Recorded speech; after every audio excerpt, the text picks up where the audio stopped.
is the other 9 hallmarks of cancer are directly impacted by ketones themselves, by lack of food, so a fasted state itself, which does things like HDAC inhibition, which is all about epigenetic expression and methylation, which does things like induce apoptosis, which does things like stop cell proliferation, which does things like increase immune cell function. I mean, just giving examples of some of the 10 hallmarks of cancer, I don't know of a single drug. Yeah, the single drug more than 2 or 3 of those targets at any given time. And yet a fasted state or a state of ketones will hit all 10 of those simultaneously. That's awesome. Fung says the same thing with your brain. He said that when you're in ketosis, that ketones will improve 20% of your brain power. And he said the exact same thing, that there is no drug on the planet that can do that for you. So, and then, you know, the other person that I think of when you're saying that is Terry Walls. Did you ever read her book?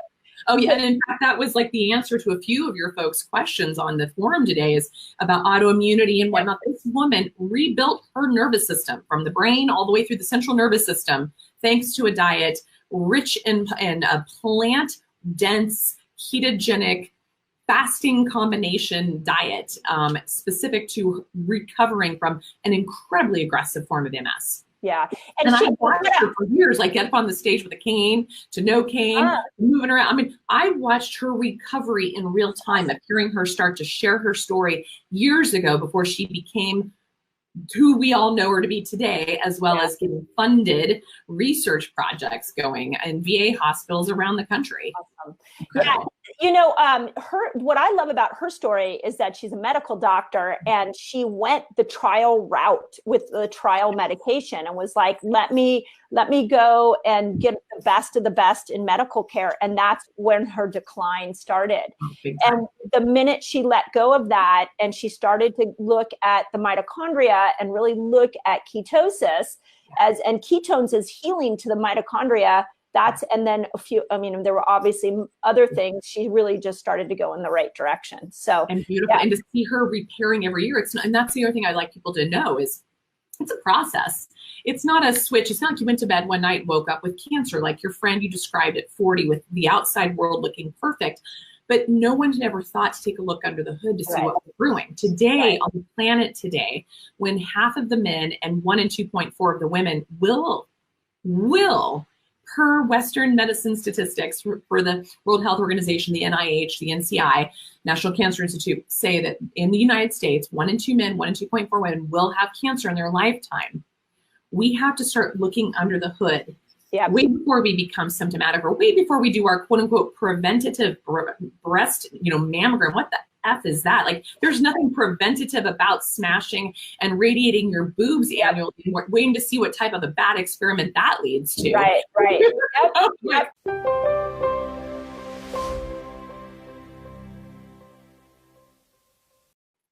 Okay, so I think we are live, resetters, and like I said, I have a really cool interview for you today. This is Dr. Natia Winters.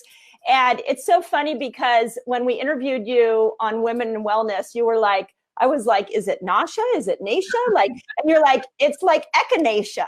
And so it's awesome because that's how I remember it. I have to do it in my head, like Dr. Natia, echinacea. I remember it. So it's all good. My own family still gets it confused where I grew up. So it's all good. Awesome.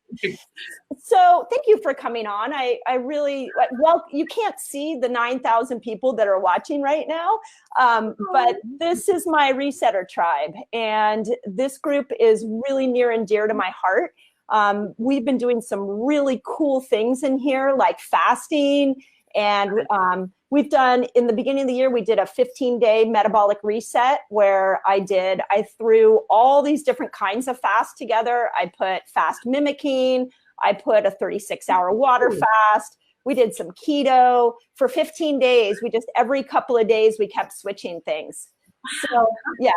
So this group is really savvy, and really thirsty for knowledge.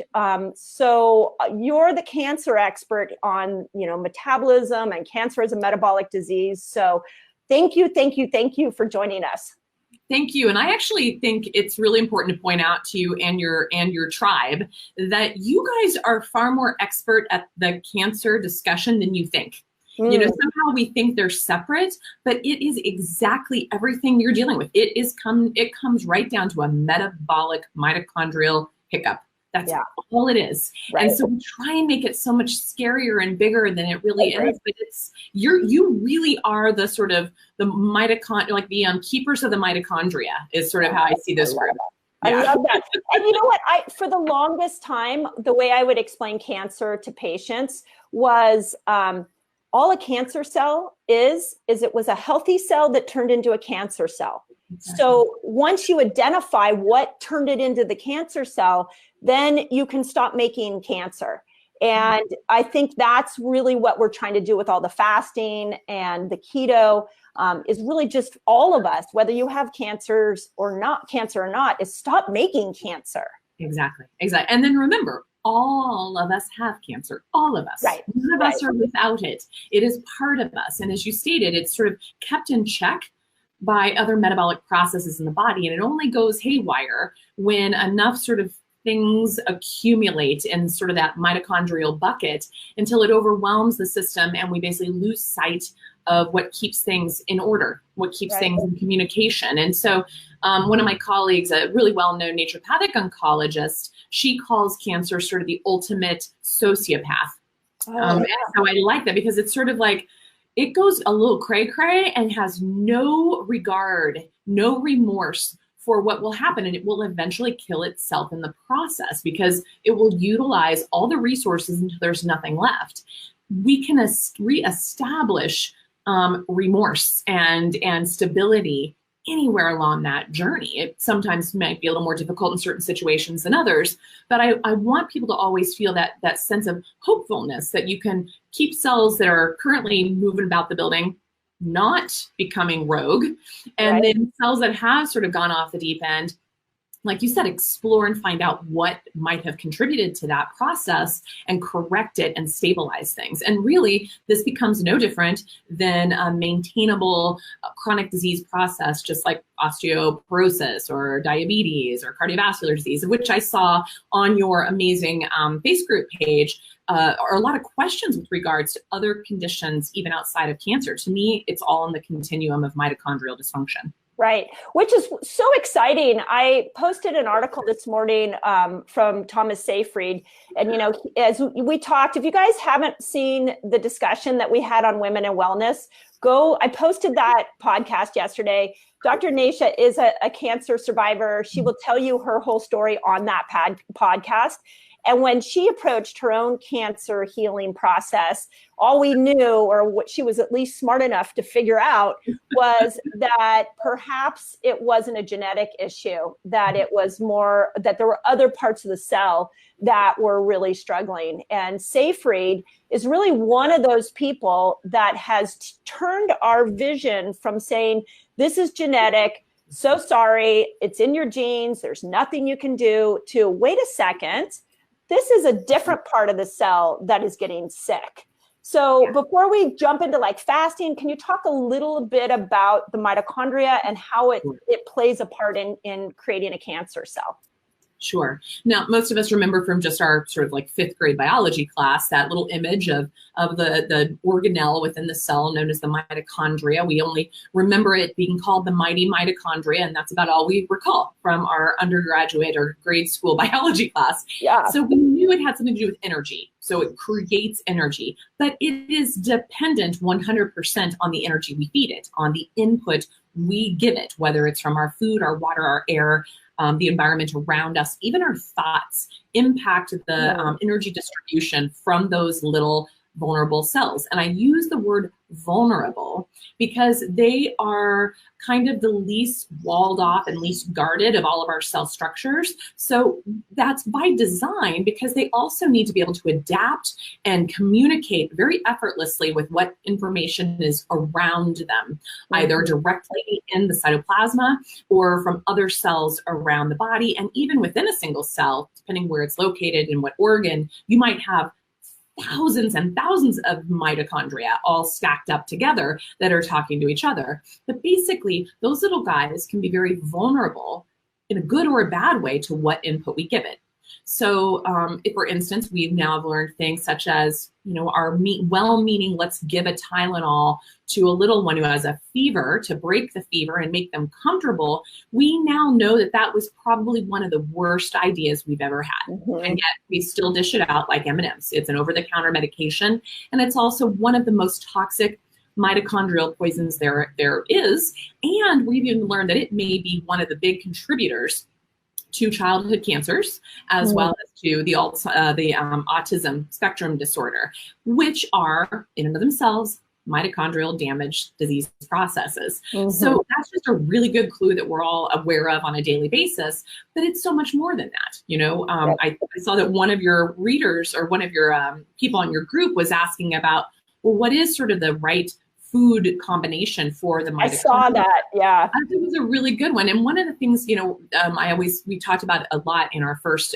interview together was we were all low carb, you guys, before the industrial food revolution.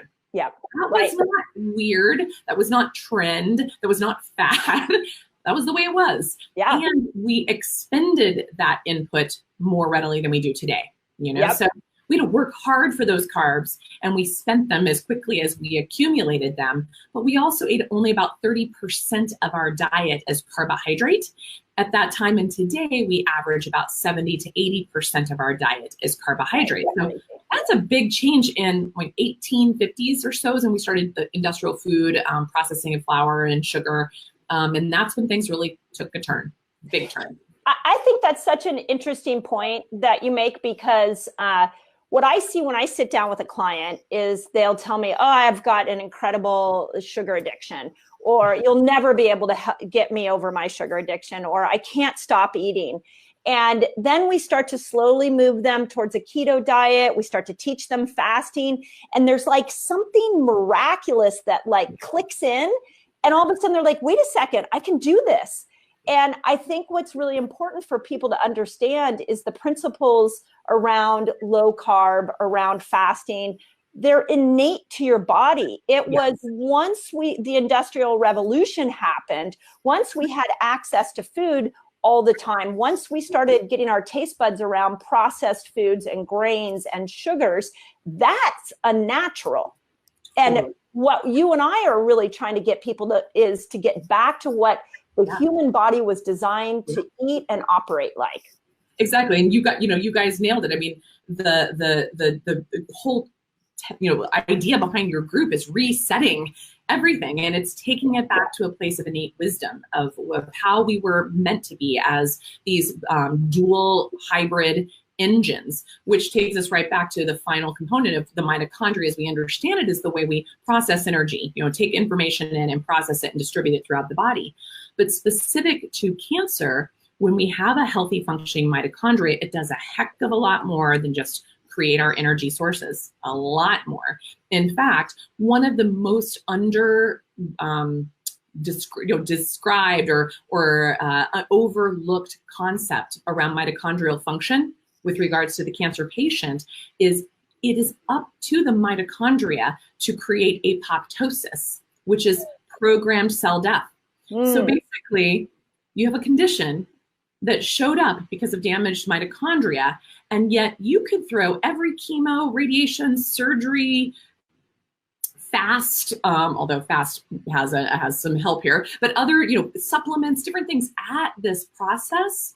And if the mitochondria are not functioning properly, or if they're too few in number, as we naturally age, aging is frankly a diminishing of quality and function and quantity of our mitochondria, then we also don't have the built-in mechanism to actually create programmed cell death. Because when I talked about that rogue sociopathic cancer cell that our colleague Tina Kazor discusses, gives credence to, is that it doesn't know how or when to die. That mechanism, that messaging system is gone in the broken down mitochondria, and you cannot overcome a cancering process without apoptosis. So that's one of the big players in this. I've never heard it explained that way. So thank you. That makes so much sense. And one of the reasons I got on this journey of understanding where fasting and keto fits into the human body was from a dear friend who had cancer. And at 40 years old, I always tell my patients this story, or when I do like a live event, I'm like, at 40 years old, she was at the peak of her life. She had an amazing family, an amazing job, and a really cool house. Like on paper, she was doing great, no symptoms. She went in for a routine mammogram, came out with a cancer diagnosis. And they gave her like 3 months to live with chemo and radiation. So it had already spread everywhere. And she turned it into 11 years. And she threw everything at it, really tenacious woman. But what towards the end of her life, it was like the chemo wasn't working, the lifestyle wasn't working. And I remember 2 months before she died, she asked me, Mindy, what do you know about fasting? Now, this was 5 years ago. So we didn't really know. I mean, Jason Fung wasn't out there talking about fasting. We didn't really have, I don't think even Dr. Osumi's work had been, out. So I didn't really know. It was just emerging. And your explanation explains why throwing medicine at it wasn't the solution for her, and ultimately was her death. So can you talk a little bit about where fasting fits in? And now in our group, we do all different types of fasting. So a lot of people want to know, what's the best fast? So I'm just warning you now. I'm okay with that. Because there's a best fast for each situation. Right? So that's why I do love the work like Dr. Fung's book that outlines a lot of different options, a lot of approaches. And of course, he's more broad sweep, but in his one-on-one consulting or with his team, they look more at the individual and they hone in what's specific for you. So keeping that in mind, when you write a book for the masses, you have to kind of keep the broad sweep, but in reality, in a one-on-one, we might take that a little further. So that being said, is frankly, any form of fasting you can do is going to be of help. Okay, awesome. That's a biggie right there. So I've seen people say, oh, you cannot even get into autophagy until you're 7 days in or 3 days in or 5 days in, or, you'll hear all different realms. But I'm the person who obsessively tests everything and everyone. And I can personally watch on markers. So especially inflammatory markers, which again, we'll come to this because one of your viewers wants to know some of the labs I recommend. Yeah, I saw that. I thought that was a great question. Yeah, totally. Yeah, because you can kind of do your own little checks and balances. I hope to leave you with at least a handful of juicy ones that you can all do together and learn.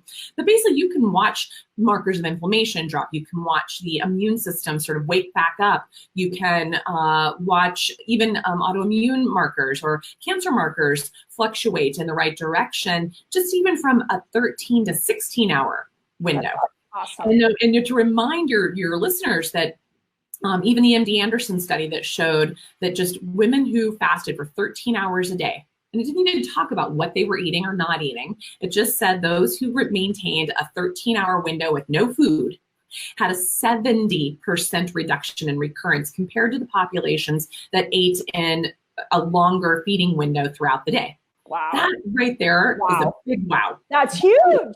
It is. It could have been that they were sitting there eating, I don't know, like Dairy Queen sundaes all day long and then went to bed and 13 hours later broke their fast. I mean, it could have been that. We don't know.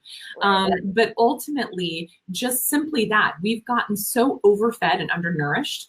When I hear a patient say, I get wobbly if I don't eat every 2 to 4 hours, or I hear them say, I have to have a snack at bedtime, or I hear them say, I have to eat the second I'm out of bed or I'm in trouble, or I get the hangries, right there, that is my red flag to know that person is metabolically inflexible and they are already onto some chronic disease process, be it cancer, diabetes, osteoporosis, cardiovascular disease, dementia, doesn't matter. It's all the same disease. So it just might take on a different personality in a different person. And again, that was one of your questions, like what are some of the early warning signs? I think that's so well said, because when people start to fast, and we have some people this week that are doing I call it fast training week, because I really want people to be like have fun with it and be curious about it and not be so rigid. So I love the fact that you're like, look at what happens in 13 to 15 hours. This is amazing. Like one of my chronic statements is there's no such thing as a failed fast. Like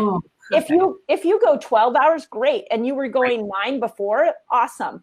But one thing that happens, and maybe you can touch on this a little bit, is that when people start to go to fasting, they get uncomfortable. And that is the point at which those mitochondria are trying to adapt. They're trying to click into something miraculous. Yeah. And yet that's usually the point we want to exit. So can you talk a little bit about how you go from metabolically inflexible to metabolically flexible, and will there be discomfort in that? Yeah, well, first of all, I love that you touch upon that, because that's so true in pretty much everything we experience today in Western world. Okay, yeah. If the temperature is slightly above 72 degrees or slightly below, we're uncomfortable. If we're having a difficult conversation with a colleague or a loved one, we're uncomfortable. If we are, noticing that there's a cockroach walking across our floor in a tropical environment, we're uncomfortable. My point is that we've become incredibly sterilized in how we sense and relate to and interact with the world around us. Okay. So true. And there's a concept that I have been in love with for 20 some years, which is the concept of hormesis. Mm-hmm. And hormesis is that idea of a little bit of stress that creates resilience, that creates adaptability, that creates kind of a stoking of the internal pilot light of our lives, right? And that hormetic process might be from maybe hiking above altitude and kind of really getting a little pushed on your breathing, or maybe running just past the point where it's starting to hurt, or maybe sleeping in a room that's just on the edge of so cold that you might be wanting to get up to get another blanket, but you stay put. Or I'm giving examples of places that stimulate hormesis. My joke about hormesis is every time I have to do a public speaking engagement, my blood pressure, my pulse rate, everything goes wonky. I get a hormetic injection every time I push myself to public speaking. It's a horrible terror fear of mine. And yet I know each time I do it, I grow a little more, like, okay, I'm working on it. Still sucks, but I'm doing it every time. So that idea is the same thing when we go a little bit without food. We were always, up until refrigeration, and really until the first fast food restaurants started coming out in the 50s, until we started having all-night grocery stores. Later than that, we were uncomfortably comfortable in not having something in our life. Brilliant. Okay? That is so brilliant. And we're now like so uncomfortable that people stockpile. I'm living in Mexico for the winter, and we'll go to the Costco every once in a while, mostly for a social experiment, to watch people stockpiling probably 3 years worth of things like toilet paper, because God forbid you have to use your hand like you do in the vast majority. Oh no, I lost her. She was just about to say something amazing. Okay, we're going to keep chatting. Let me just send her a message, and she'll hopefully hop back on here. So I'm going to continue on with that thought process there, because I think it's pretty important to think about where discomfort really fits into the fasting experience. And I love this idea around hormesis. Here she comes. She's coming back, because I think that what I want to... Oh, are you there? You came back. Yay! I wasn't sure if I was here or you were, so I just kept talking. Okay. Well, I kept talking too. So I love it. Good. So one of us. But basically, that just created a hormetic effect. Like, that was uncomfortable. But that's where people will stockpile years of toilet paper where the rest of the world uses their hand, or the fact that you have to haul your water a few extra feet versus getting it comfortably out of a faucet. I mean, these are the modern world problems we deal with today. And hunger, the majority of the world feels hunger at some point in their lives on a daily basis. And there's nothing wrong with that, but we've been sort of culturally taught never to feel sadness, never to feel hunger, never to feel pain, never to feel loneliness, never to feel sorrow. So we use food as a major grounding point, as a major emotional crutch. So for some of us, it's the only sweetness and the only love we get in our lives. So it's so much more than just a few hours of skipping a meal. It can be you're looking forward to the only moment in your day that gives you peace and calm and connection. And so that when you're challenging your team, your tribe to try and push, what most people are actually up against in the beginning is the psychology around it. And you, like you said, I really love that you said, hey, if you normally can only go 4 hours without eating and you make it to 5, that's a victory. It's a total victory. Push yourself to a 6 and then so I work people that slow. You know, we get to that point. And it's the same thing. What I have people do, I have them ask themselves, why am I hungry? Or am I really hungry? You know, and then to look into what's going on around them. Because some people eat when they're stressed. Some people don't eat when they're stressed. So find out which person you are. Then the next thing is, are you hydrated? Because if you're still hungry, usually we're dehydrated, which most of us are. Then if you're still hungry after drinking checking in on your emotions, drinking your water, then that's where I have them go and grab some fat, like a spoonful of coconut oil or coconut butter, or even a little bite or two of avocado, just something just to kind of see that. Wait 15 minutes or so. If you're still hungry, then get a little bit of protein. And after that, you're still hungry, then for the love of God, go for some carbs, right? But most people never make it to that point. And the few people who do, what they'll tell me in the aftermath is that it was actually all emotional. And that's where they were like, I'm going to get there no matter what. I'm going to get that cookie, that sweet potato, that baked potato, that French fry, that whatever it was, no matter what. And I'm going to sabotage myself to get there. But even that becomes a victory of self-awareness, which then next time it's up for them, they might make some different choices and try a little different strategy. And you know, it's interesting because I just did a Facebook Live last night to this group on the mindset of fasting.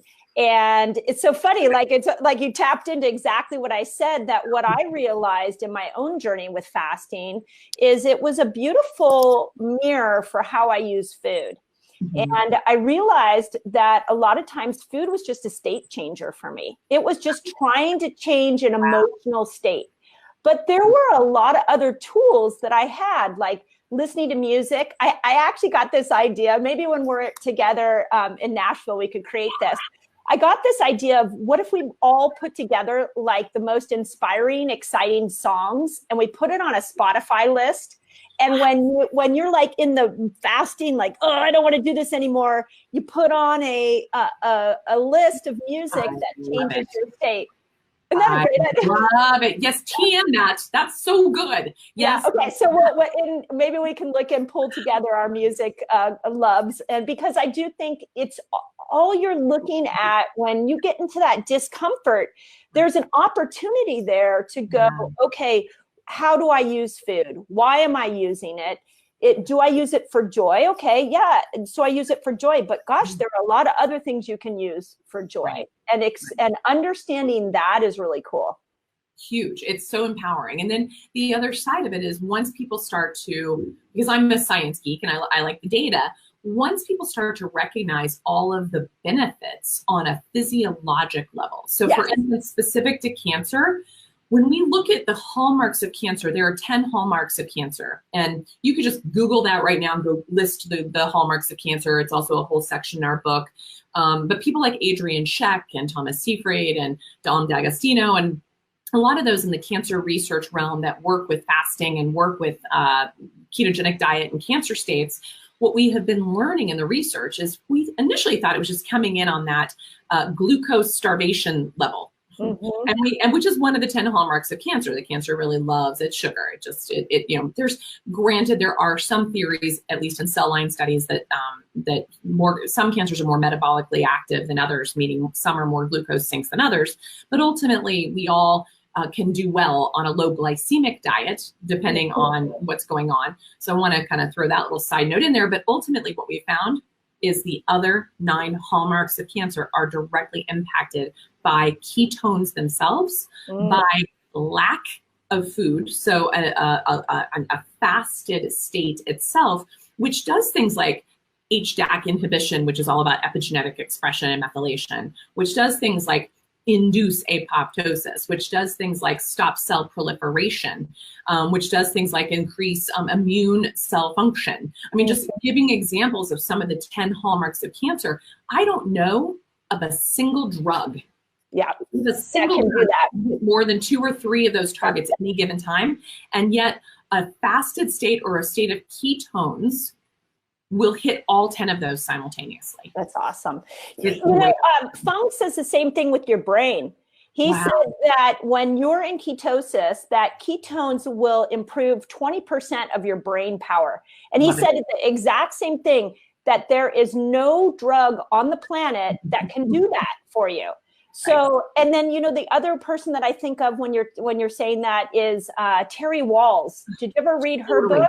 Oh, yeah. And in fact, that was like the answer to a few of your folks' questions on the forum today, is about autoimmunity and whatnot. This woman rebuilt her nervous system from the brain all the way through the central nervous system, thanks to a diet rich in a plant-dense, ketogenic, fasting combination diet specific to recovering from an incredibly aggressive form of MS. Yeah. And I watched her for years, like get up on the stage with a cane to no cane, moving around. I mean, I watched her recovery in real time, of hearing her start to share her story years ago before she became who we all know her to be today, as well as getting funded research projects going in VA hospitals around the country. Awesome. Yeah. What I love about her story is that she's a medical doctor, and she went the trial route with the trial medication and was like, let me go and get the best of the best in medical care. And that's when her decline started. And the minute she let go of that and she started to look at the mitochondria and really look at ketosis and ketones as healing to the mitochondria, and then there were obviously other things. She really just started to go in the right direction. So, and beautiful. And to see her repairing every year, and that's the other thing I'd like people to know is it's a process. It's not a switch. It's not like you went to bed one night, woke up with cancer, like your friend you described at 40 with the outside world looking perfect. But no one had ever thought to take a look under the hood to see what was brewing. Today, on the planet today, when half of the men and 1 in 2.4 of the women will, per Western medicine statistics for the World Health Organization, the NIH, the NCI, National Cancer Institute, say that in the United States, 1 in 2 men, 1 in 2.4 women will have cancer in their lifetime. We have to start looking under the hood way before we become symptomatic, or way before we do our quote unquote preventative breast, mammogram. What the F is that? Like, there's nothing preventative about smashing and radiating your boobs annually, waiting to see what type of a bad experiment that leads to. Right. Yep. We need to do a whole episode on just breast cancer and women's health, because agreed. Totally agree. But watching people like the Terry Walls and others, when we've learned about what got us ill, and we start to work on getting us out of there. And like I said, when everyone thought she was a miracle, the first time she crawled up on stage with 2 canes and could barely walk, and I was like, oh, fabulous. And the woman is like biking and out there speaking, no canes at all. I'm like, I've watched her even recover more. It's rarely too late. Yeah. I love that. So one of my taglines that I just think in my head whenever I'm talking to a patient is, it's never too late to reset your health. It's never too late. You just need the tools, and it's not going to come in the form of one tool. It's probably going to come in the form of like 20 tools that you're going to have to put together. So I think one of the other places we've really gotten off track with healthcare is we think one diagnosis, one pill, one surgery. And then when we decide we don't like that anymore, we come over to natural health and we go, we use the same principles, and we go, oh, okay, well, now instead of the pill or surgery, I'm going to do the supplement, or I'm going to do the fast. And one thing that we really want to emphasize is that it's a lifestyle, which is why when people ask me, how long should I fast? How long should I be doing fasting? And what I would say is, it's as long as you want to stay healthy. Totally. And it's great because specific with the cancer world, when Dr. Longo, Walter with a V as in Victor, when his work came out, I don't know, several years ago, I've been watching him for a while before I started actually seeing him on the speaker circuit. And when he presented his data at the time that I heard him, I think it was like 2011, he talked about the studies, the research, because, you know, this guy was a longevity researcher. He was not a cancer researcher, but they kind of accidentally stumbled upon the fact that patients who fasted around the use of, at that time, the study was with doxorubicin, Doxil, or in the breast cancer world often is also known as adriamycin. Mm-hmm. So, but in that realm, as he noted, that if you basically fast 48 hours before, the day of, and 48 hours after, so basically a good 5 solid days of fasting, you don't need the pre-drugs with the chemo. Your recovery, your recovery after the treatment is faster than those who didn't fast. You have much less side effects. Your recurrence rate is lower, and your cardiovascular damage from that drug, which is known as the red devil and is known cardiotoxin, decreases substantially. That's when everyone started going, oh, that's interesting. And then, of course, started freaking everybody out, because even some of the questions that your listeners have posed, and I have all the time, is that fasting around cancer treatment, that goes in the face of every bad piece of advice we've ever been given. Is don't lose weight in cancer. Yep. What Dr. Longo's work was able to even show is, yes, people would lose the weight, but they would bounce back up and stabilize their weight more than people who never fasted during the whole process. I have done this with thousands of patients going through the cancer process, and not once seen anyone suffer deleteriously from too much weight loss.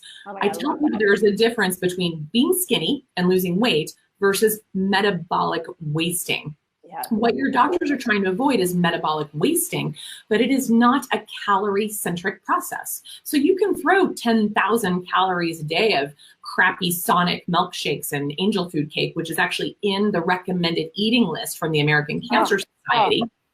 And you can throw that at people, and you can throw boost shakes and ensure shakes, which the only thing it ensures is an untimely death. Because what happens in a state of cachexia, metabolic wasting, it's not calorie sensitive, so it doesn't matter how much you eat. And it is fueled by inflammation, angiogenesis, which is new blood flow, and carbohydrates, sugar. Okay. Right. So it is actually better for a cachectic patient, in my personal experience, to fast. Obviously work with someone if you're dealing with this, to fast versus feast during this process. And I see it stabilize things way faster. And between 40 and 70% of patients who die from cancer succumb to cachexia. And so that's the place, if I can stave that process off, we change things pretty drastically. We're going to have an entire chapter. We allude to this in the book already, in the metabolic approach to cancer, but Jess and I have another book coming out about a year and a half from now. We're going to have an entire chapter on, I'm so sick and tired of having the same conversation around cachexia. I could step on my eyeballs. But it's ridiculous, because when you actually sit down with an oncologist and say, explain to me the biochemistry of a cachexia metabolic sarcopenia process, and you watch them tell you it's non-responsive to calories, and yet they're still telling them, give them Ensure and Boost. Yeah. You're like, what happened? What disconnect happened here? And so these are the types of things that we can really change the outcomes with fasting around our chemo. And where Dr. Walter started showing it was powerful with doxorubicin, then we started showing it was powerful around platinum drugs and around taxanes. And then we started realizing, wow, it actually works really nicely around Herceptin and Faslodex injections, and basically all targeted therapies and hormone therapies. Right, everything. Right. Exactly. And here's the challenge I see, and then I want to get into protein in the GK index. But here's the challenge that I see is that the medical doctor world, the oncologists are just not up to speed on the research. So in this tribe, I see a lot of people say, everybody around me is so scared that I'm going to fast. They're worried about me. And I'm like, okay, here, take this article. This is from PubMed. Here you go. Take it. This is from the British Medical Journal. Take this. We're trying to get this information into people's hands so that they could take it to their doctors and educate their doctors. It's ridiculous. And actually what's really cool is in this tribe, we have a lot of holistic practitioners. We have a lot of medical doctors. We have people who run hospitals in here. We have nurses. I know. So I know that there are people thirsty for the information. So again, this is why interviews like this are so important. So but because you and I could go off. I mean, by the way, you and I could talk for like 3 hours. Anyway. Yeah. So, but two things I really want this tribe to know. One is, where does protein fit into this? And I'll give you a little bit of a background on it. What we do get a lot of people in here that are weight loss resistant. We get people who have been fasting and doing keto for a while, but they're not getting the result that they want. And when I start to point out protein, we need to lower protein. And to me, lower protein is under 20 grams of protein. You see the mitochondria respond, and you see people go to another level. So I'd love for you to explain why that happens, and then we'll talk about the GK index. Okay, really quick on the protein piece is that, again, this is we're talking about a rogue state of cellular disease. Okay, we're not talking about the average Joe trying to lose a few pounds or a diabetic patient we're talking about a rogue cell specific to cancer. Okay, so this conversation is very directed at the cancer population of what we're getting ready to talk about here. Absolutely. What we know is that, and also what I found to be true with very really resistant metabolic processes too, which have a much higher, that was another one of your questions, has a much higher incidence of cancer among diabetics, okay? Very much so, like a three times higher rate of cancer in the diabetes environment, so the metabolic environment. So that should also give you a clue. The more metabolically inflexible you are, the more higher your risk of cancer in all situations. But when we see folks who are really metabolic resistant or have this rogue cellular disease process going on, when we put in too much protein, if we do great and we get all the carbs out, and we're like, yeah, but we're like staking it 3 times a day. You know, I've seen on some of the forums where everyone's like, steak doesn't turn into cake, you know, and everyone goes on these whole like carnivore sense. I'm like, the carnivore diet, like, take them and slap them across the face and say, if we were talking about healthy cellular metabolism, that might be the case. But in unhealthy cell metabolism, rogue mitochondrial, broken down cell metabolism in a cancer patient, you are absolutely pouring gasoline on an open fire. Okay.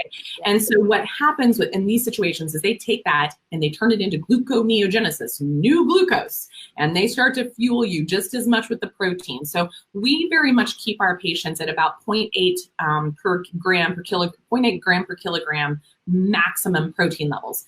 What we do is we don't guess. Okay, we test, assess, adjust accordingly.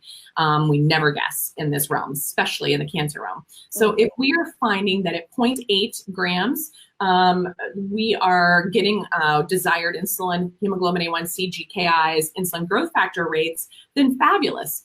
If we find that people have some extra metabolic flexibility, we can take them up as much as maybe 1.2 grams per kilogram. That's usually in a state where people are a little bit more metabolically flexible and are not spilling that into the sugar, but you see it immediately because we're testing regularly. Blood testing, folks. You do not guess with urine here. You do not guess with breath with this population. And then the same is true when I have some patients who can't handle more than 0.4 or 0.6. Any little amount will turn into sugar. So I also know there are some people out there with very, very aggressive certain types of brain cancers, which are stating that they have some success with a pure carnivore diet in these cases. What I think is happening in those cases is we're seeing something on the outwards that it might be lowering people's seizure threshold, but I'm looking at their whole terrain. I'm looking at labs and I'm looking at things that just say, it's a matter of time before this little monkey explodes throughout the whole process. And we're going to be dealing with something a lot worse than a seizure. Okay. So I'm a little bit resistant to hearing that, especially when we see work from people like Dr. Seyfried, who talks about glutamine and how it needs a lot of these processes, which is going to be elevated in your high protein rich diets, right? So I'm really resistant to a carnivore diet in the cancer population. And until I see more evidence, I will keep saying that. I think that's really important, because people think going keto means you don't look at the protein. And that's not the case. I mean, even for people who don't have a cancer diagnosis, you really have to keep that protein down. So thank you for explaining that. And it's huge, because like the Atkins diet was a fabulous diet for people wanting to lose weight, but it also put a lot of people in kidney failure. It also did not take into into account quality of the food. So basically all these people living on Superfund sites, animal protein, things like that, those were things that in our population, I tell people in my world, when I'm coaching on this, we talk about eating clean keto, plant-based keto. The still predominant intake of food is low glycemic, above the ground plants. 9 to 15 servings a day. I can keep my people in ketosis with that, with a proper amount of protein, just enough to get their physiologic needs met, with a high amount of fasting or of fat. If I have people who are fat resistant, or we can't get there, or they really are, for whatever reason, really resistant to eating a ketogenic diet, that is precisely where fasting comes in. If we can get into a state of metabolic flexibility and even show ketones in a variety of ways without eating 90% of your diet as fat. And fasting is also the way that when I hear people say, oh, well, the fats could feed the cancer cells. Still, by the way, all cell line studies. Number two, that glutamine or methionine can definitely feed this. Then that's where fasting is so gorgeous, because you're taking all those concerns out. That's what I always say, when in doubt, fast. like when you don't know what ratio to do, just start fasting, because the body knows what to do. I mean, in the patients that I coach, we've seen some really sick people with a lot of co-infections like Lyme and parasites and heavy metals and EBV, and like all this stuff just pulling the immune system down. And I always say, okay, when in doubt, let's let innate intelligence kick in here and figure out what needs to be happening. And one of the major ways you tap into innate intelligence is by taking food out of the equation, which is why I love fasting. So it is so much more resource to healing the body, to doing what it needs to do in other places. And then that sort of segues into this GKI conversation. People get really locked on that. And I'm like, I don't know, everybody should be locked on that. And that's just it, is that, I tell you, even Miriam Kalamian, who's my dear friend and colleague who wrote the book Keto for Cancer, who is a huge consultant with Seyfried and all their work, she and I will tell you, Seyfried and those guys, they're at the bench, we're at the bedside. So what we see at the bench and what we hope to create at the bedside oftentimes don't jive, okay? It is very difficult to get a GKI below 1. That's what everybody says, is when I put out the GK index, people are like, what? And then they get discouraged. And I think that's why it's an interesting index, but do we need to obsess on it? Absolutely. And my feeling is probably similar to sometimes when we just fast periodically, hitting that GKI marker periodically is likely having the same kind of shaking down, the thermometer, shaking down the Etch-a-Sketch of creating a blank slate, of giving us a little push, a little nudge in that metabolic flexibility. But ultimately, I have a lot of patients who were decades of high stress, estrogen dominance, poor sleep patterns, sunrise syndrome with elevated glucose in the morning. When we see those patterns, we may never get their glucose down in a range below 85 or way lower. We may never get that GKI, but I'm watching other factors. I'm looking at scans, I'm looking at blood tests, and I am not seeing there being a problem. Even if we just work towards that number, we seem to get more flexibility. Now, to me, I've only seen evidence of this being important in the cancer realm. When people are pushing it for other places, if you're wanting to do maybe sweeps of prevention, I mean, even Dr. Seyfried says, well, then maybe do a 5 to 7 day water fast once or twice a year.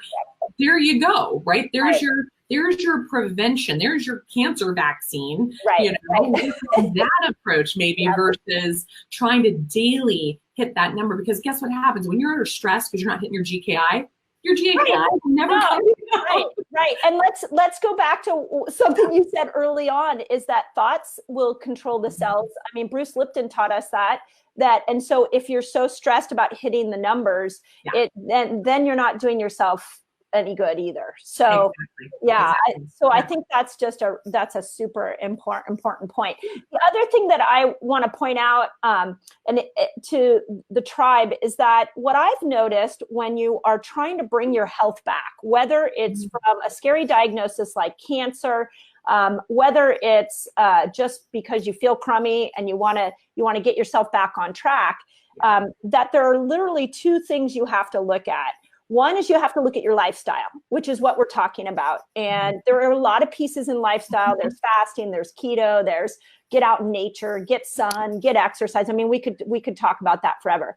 But then there's these root causes that have damaged the body. And what I see is that a lot of times people come at lifestyle trying to correct it, and they missed looking at the root causes, that the two have to marry each other to get to that next level. And then this is why working with someone like you is so powerful, because you can look back and say, here are all the things that we see. Now let's apply all of these principles, and then let's look at what the testing shows us. If you want to beat cancer and you're in a cancer diagnosis, that's what it looks like. Yeah. It's not go after the tumor or the tumor cell. It's go after, you could do that. That's one piece of the tiny equation. You've got to go after everything that got you there to begin with, and you've got to change. You cannot heal from the soil in which you got sick. So you have to be amending that along the way. So when you've gone through your cytoreductive therapies or your conventional therapies or even your non-conventional therapies that should have been matched to you individually, by the way. Right. So I hate when I see people spending $70,000, $100,000 on alternative therapies that were never appropriate for the cancer type that person had, because no one ever did their homework to assess that person's terrain to see actually what the issues were. Same gripe I have in Western medicine, where we have the technologies now to have truly precision medicine, and yet everyone gets on standard of care, which is ridiculous. It's like, why would everybody get the same drug, even in like blood pressure? I don't understand that. Exactly. And especially now we can run our SNPs, we can run our epigenetics, we can run a test called 1-Ohm to look at your drug metabolism processes. You can look at your tissue assays and know, hey, does this drug even respond to your, does this tissue even respond to that drug? We don't have to guess in the world anymore. Right. And that's one of the things that kind of segues into what, a big one is, what can we look at every year as part of our physical examination to see what might be a blind side? Now, first of all, I always like people to go in and take our 10 questions per part questionnaire at the front of our book, because it helps you see some of your blind spots. It helps you look at some of the priorities within your terrain that you might have been blind to or simply ignoring. One of my patients says, putting the sticker over the check engine light on your dashboard. Yeah, right. So we always, when I was in private practice, every year in my community, they had something called the 9-hour health fair every year. And it basically, for $60, you'd get your CBC, which is your complete blood count with differential. You'd get your CMP, which is your metabolic count, which kind of looks at your electrolytes and your organ function. We'd get a TSH, we'd get a C-reactive protein, CRP, we'd get a vitamin D3. And if you were a man, you got a PSA. That was always kind of added in. They never offered something for the women. But those were the very basics then. In the last few years, they've added in a hemoglobin A1C. I'm here to tell you that those simple tests right there, I could already see the train a-coming. What's going? Yeah. Oh my gosh. Smart. Way before. And this was a $60, $80 an annual out-of-pocket test, right? Now my patients, you can get this information. What I can tell in a basic CBC, which is a $12 out-of-pocket test if you go into a walk-in lab, I can look at a lot of your nutritional status. I can look at your methylation. I can look at your immune function. I can look at your marrow function. I can see your NLR, neutrophil to lymphocyte ratio, to show me prognoses. Every one of these things I'm telling you, you could go into a PubMed search on like neutrophil to lymphocyte ratio and realize that if it's off, if you've got more than 2 to 1 neutrophils to lymphocytes, you're kind of screwed. It's a bad prognosis for any condition. Okay. Like these are the places, like tune up your immune system. What's causing the stress in your immune system? If you've got chronically low white blood cells and you've not taken a drug to diminish them like chemo or radiation, then you're likely dealing with a co-infection or a heavy metal or some other toxicant that's basically standing on your immune system and not allowing it to function. These are cheap, $12. You can know what you're dealing with. Right. And people, it's like, forget spending the money on the Nutrival and the SpectraCell. Like, agreed. CBC. Agreed. There are, again, I go back to like root cause tests. Like, let us look at what are some of these things that are pulling you down before you tell me you're allergic to wheat. There's a reason you're allergic to wheat and things like that. So are those tests in your book? Yep.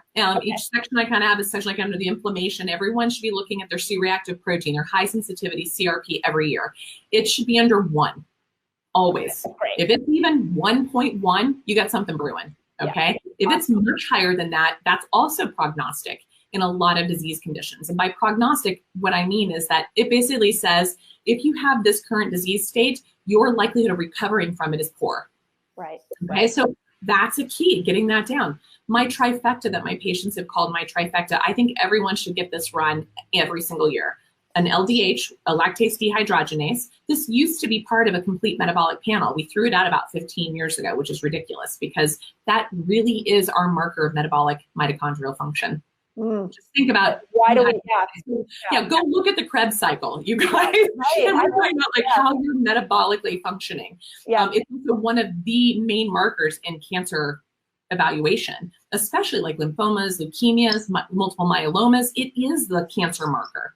Anything, depending on if it's a Quest or a LabCorp, one of them has a cutoff of around 250, the other in the 600s. I want one either below 175 or the other below 450.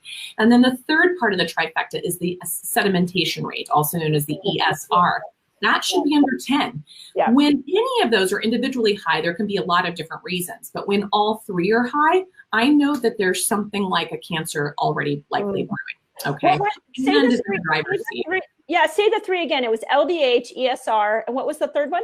CRP. CRP, Right?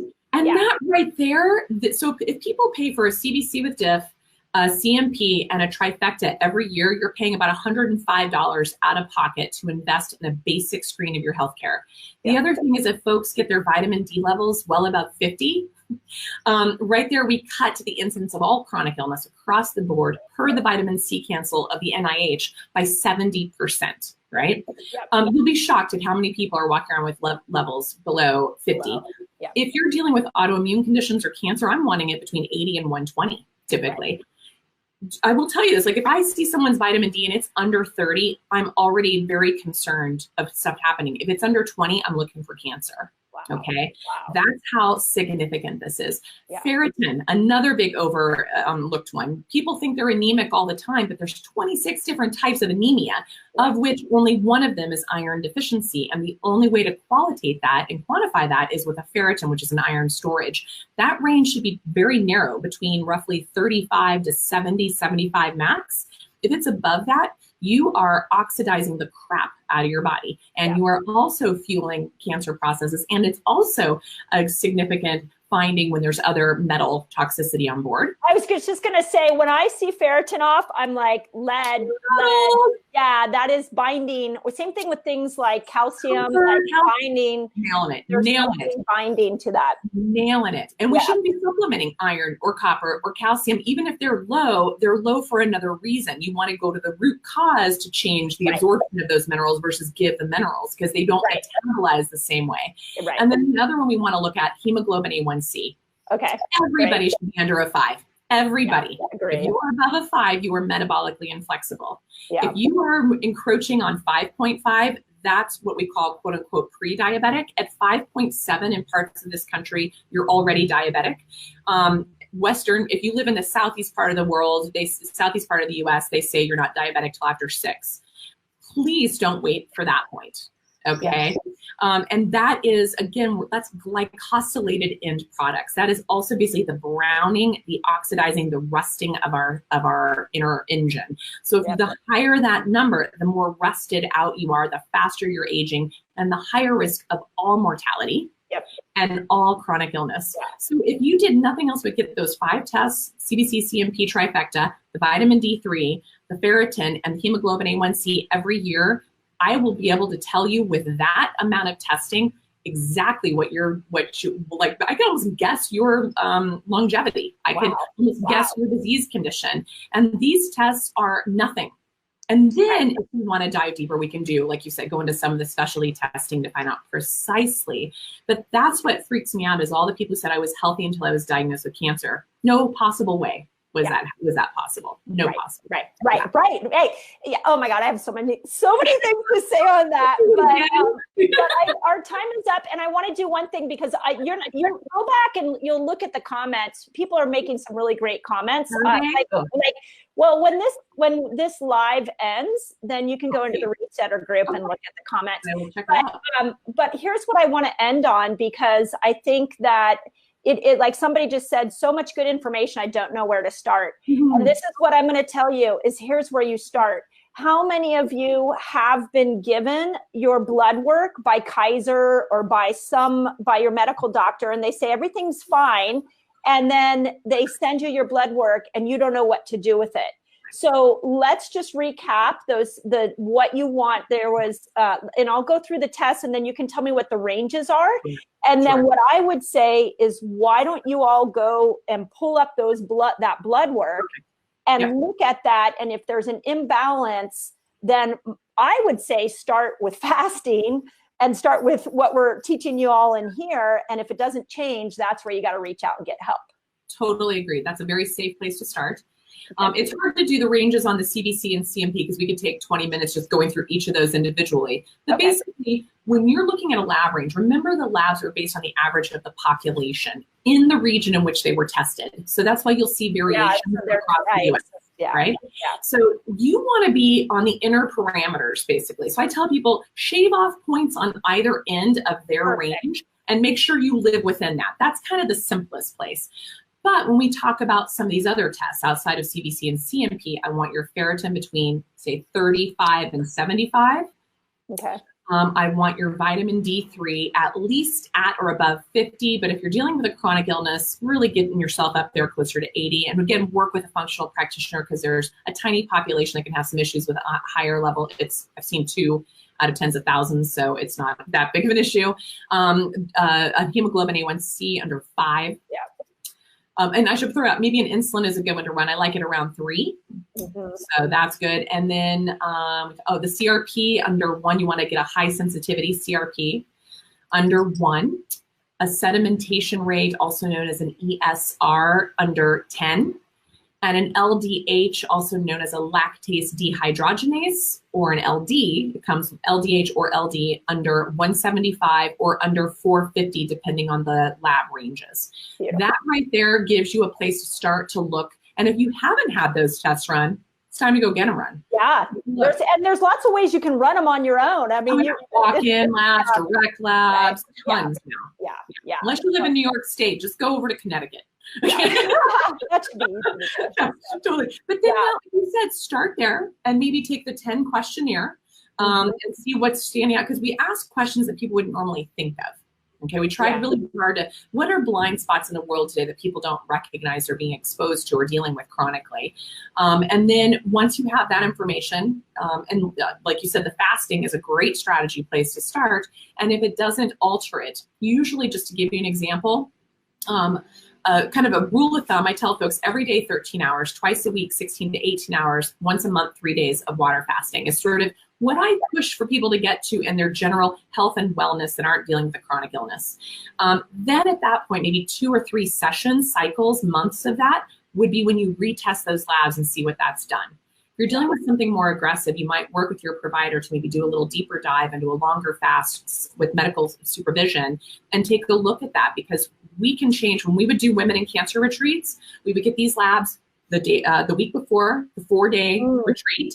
and we'd wait a week after and retest their labs. And we saw the shift in the right direction across the board every single time with every single patient. 4 days.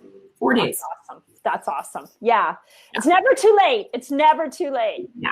So, okay, let me finish with this. This is her book. If y'all haven't seen her book, I really recommend you get it. It's awesome. Amazon, I think, is where I got mine. Sure. You do have a Facebook group called The Metabolic Approach to Cancer. Mm-hmm. Is that, yeah? Okay. Yeah. And you have a website. And what's that? Is that just your name? Natia, Dr. Natia, NASHA.com. And on that, we have kind of a physician section, a patient section, a lot of great there's little freebie handouts, sort of like what to do if you first get diagnosed with cancer, a little freebie there, a lot of podcasts and other information. We try to be an information hub, and we try and keep the data relevant on our Facebook pages, et cetera, so people can stay current with the research that literally is exploding, as you and your group know. Right. Yeah, absolutely. And then Dr. Natia is speaking in Nashville at a conference that I'm going to be at. I actually get to speak with Dr. Pump on the first day. So I know I know you were speaking on Saturday, right? Friday or Saturday, I can't recall. Yep. Okay, so what they've done, which is really cool, is they've opened it up to the public on Saturday. So I'll be posting, and it will be live streamed. So I will be posting, and hopefully, I'm pretty sure they have you in one of the public forums. Awesome. Where people can see you. So I will post that for everybody as well. And then people wanted to know, I'm looking at the questions. A lot of people wanted to know if I'll post those tests that you just talked about in the ranges. I'll put that in there. And you're actually now officially a resetter because I invited you into the tribe. So fun. I will totally scoop through the questions and try and respond to any we didn't get to, and fill in any more gaps that might have come up after our talk today. But what a great group. You guys are speaking to my heart and soul. Like I said, I think you are on the cancer fighting journey with me, and I'm grateful for all of you for all of that. Well, we're grateful for you, and this is going to be a game changer for a lot of people. So thank you. I really appreciate it. So right on. All the best, everyone. Okay. Have a great one.